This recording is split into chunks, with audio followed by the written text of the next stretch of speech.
Hi welcome to SR media. ముఖ్యమంత్రి Chandrababu deputy CM Pawan Kalyan చొరవ వల్లనే కేంద్ర బడ్జెట్లో ఏపీకి న్యాయం జరిగిందని టీడీపీ నాయకులు అన్నారు. అర్బన్ ఎమ్మెల్యే దగ్గుపాటి ప్రసాద్ సూచన మేరకు అర్బన్ పార్టీ కార్యాలయంలో టీడీపీ నేతలు పెద్ద ఎత్తున సంబరాలు చేసుకున్నారు. ప్రధాని మోదీ, ముఖ్యమంత్రి చంద్రబాబు నాయుడు, డిప్యూటీ సీఎం పవన్ కళ్యాణ్ చిత్రపటాలకు పాలాభిషేకం చేశారు. జై చంద్రబాబు, జై పవన్ కళ్యాణ్ అన్న నినాదాలతో హోరెత్తించారు. ఈ సందర్భంగా టీడీపీ నాయకులు మాట్లాడుతూ చంద్రబాబు, పవన్ కళ్యాణ్ రాష్ట్ర అభివృద్ధి కోసం ఎంతో శ్రమిస్తున్నారని, అలాగే కేంద్రం దృష్టికి ఇక్కడి సమస్యలు చాలాసార్లు తీసుకెళ్తున్నారన్నారు. దాని ఫలితంగానే కేంద్ర బడ్జెట్లో ఏపీకి 15,000 కోట్లు నిధులిచ్చారన్నారు. అలాగే రాష్ట్రానికి జీవనాడిలా ఉన్న పోలవరం ప్రాజెక్టుకు నిధులు ఇచ్చి నిర్ణీత గడువులోగా పూర్తి చేస్తామని చెప్పారన్నారు. ఇక పరిశ్రమలకు రాయితీలు, వెనుకబడిన ప్రాంతాలకు ప్రత్యేక ప్యాకేజీలు ఇస్తామని చెప్పడం హర్షించదగ్గ పరిణామాలన్నారు. మరోవైపు రాష్ట్రంలో ప్రజలకు శాపంగా ఉన్న ల్యాండ్ టైటిలింగ్ యాక్ట్ను రద్దు చేస్తూ అసెంబ్లీలో ఏకగ్రీవ తీర్మానం చేయడంపై వారు హర్షం వ్యక్తం చేశారు. వైసీపీ ప్రభుత్వం ప్రజల భూములను కాజేయాలని చూస్తే దానిని మా ప్రభుత్వం అడ్డుకుంటుందని నాయకులు అన్నారు.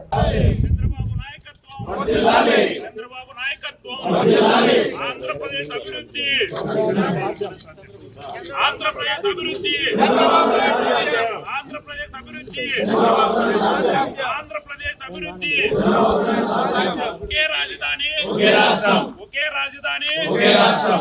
ఈరోజు కేంద్ర ప్రభుత్వం బడ్జెట్ లో ఆంధ్రప్రదేశ్ కు 15,000 కోట్లు కేటాయించడం జరిగింది. అలాగే అసెంబ్లీలో కూడా ఈరోజు ల్యాండ్ టైటిల్ డీడ్ అది కూడా క్యాన్సిల్ చేయడం జరిగింది. గత ప్రభుత్వంలో అమరావతిని కట్టడానికి 3 రాజధానులు అని చెప్పి ఒక మూట ఇసుక కూడా అట్లా సిమెంట్ కూడా వేయలేదు. వాళ్ళు ఒక్కడ అన్ని ఆఫ్ చేశారు. కన్స్ట్రక్షన్స్ మొత్తం 3 రాజధానులు ఉన్నారు కానీ ఎక్కడ 3 ముక్కలు ఆట ఆడే తప్ప ఏదే కానీ వాళ్ళు చేసింది లేదు ఈరోజు. అలాగే ల్యాండ్ టైటిలింగ్, అయ్యా భూమి ఎవరుంటే వాళ్ళ ఫోటోలు పెట్టుకుంటారు తప్ప నీ ఫోటోలు అవసరమా? మీ నాయన ఫోటోలు, మీ తాత ఫోటోలు అవసరమా? ఇరా ఏదైనా ల్యాండ్ టైటిలింగ్ ఉందంటే, పాస్బుక్ ఉందంటే దాంట్లో రాజముద్రిక ఉంటుంది తప్ప ఫోటోలు ఉండవు ఎక్కడ. ఇది నువ్వు కొత్తగా పెడుతున్నావు. భారతదేశంలో ఎక్కడే కానీ లేదు ఇది. అటువంటిది ఈ రోజు నువ్వు నిన్న ప్రభుత్వంలో ఉన్నప్పుడు ల్యాండ్ టైటిలింగ్ లో తీసుకొచ్చి నీ ఫోటోలు పెట్టుకొని మొత్తం పాస్బుక్లు ఇచ్చావు. ఈ రోజు ఆ బుక్కులన్నీ క్యాన్సిల్ చేయడానికి ఎంత అవుతుంది? దాని ఖర్చు ఎంత? ఏమన్నా అర్థమవుతుందా మీకు కొంచెమన్నా?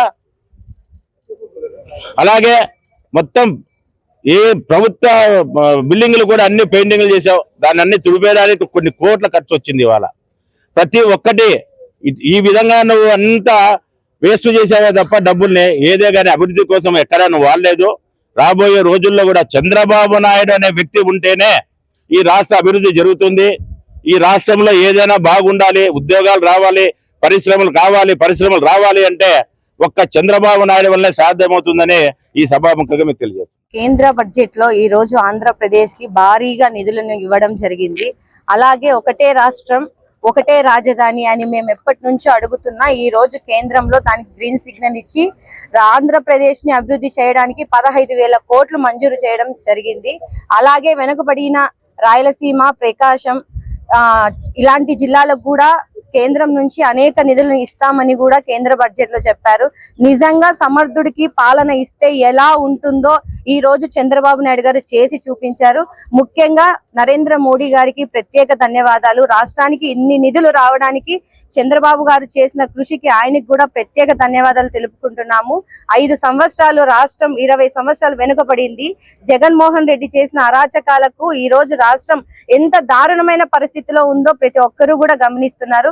రాబోయే 5 సంవత్సరాల్లో అనేకమైన పరిశ్రమలు వస్తాయి, అనేక చోట్ల అభివృద్ధి పనులు మొదలైతాయి. రాష్ట్రానికి ఒక రాజధాని వస్తుంది. పోలవరం పూర్తి చేయడానికి కూడా కేంద్ర ప్రభుత్వం గ్రీన్ సిగ్నల్ ఇచ్చేసింది. కాబట్టి రాష్ట్రానికి మంచి రోజులు వస్తున్నాయి. ఈ రోజు అసెంబ్లీ సాక్షిగా ల్యాండ్ టైటిలింగ్ యాక్ట్ ను రద్దు చేయడం జరిగింది. అదే విధంగా 2014 నుంచి 2019 వరకు అప్పటి ముఖ్యమంత్రి చంద్రబాబు నాయుడు గారు 70% పోలవరం ప్రాజెక్టు పూర్తి చేస్తే ఈ రోజు 2019 నుంచి 2024 వరకు మాజీ ముఖ్యమంత్రి జగన్మోహన్ రెడ్డి గారు కేవలం 2% మాత్రమే పోలవరం ప్రాజెక్టును పూర్తి చేసి ఈ రోజు తీరని అన్యాయం చేశాడు ఈ ఆంధ్ర రాష్ట్ర ప్రజలకు. దానికి విరుగుడుగా మొదటి బడ్జెట్ లోనే చంద్రబాబు నాయుడు గారి చాణక్య నీతితో ఈ రోజు మనకు 15,000 కోట్ల రూపాయలు మన రాష్ట్రానికి రావడం ఆయన దాని వెనకలు చాలా ఎంతో కష్టం ఉంది.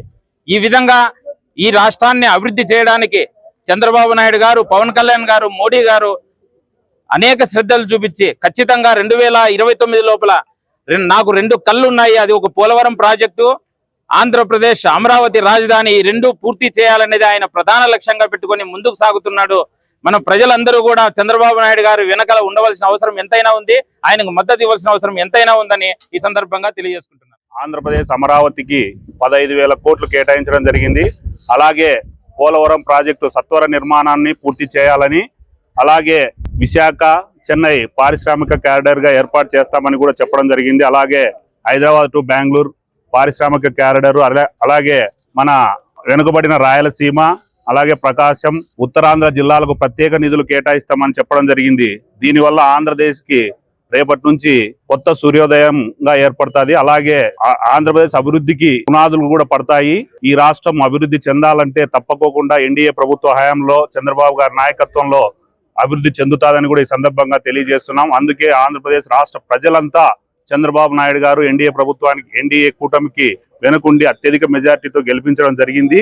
దానికి అనుగుణంగానే చంద్రబాబు గారు ఆంధ్రప్రదేశ్ అభివృద్ధికి నిత్యము కట్టుబడుతున్నాడు.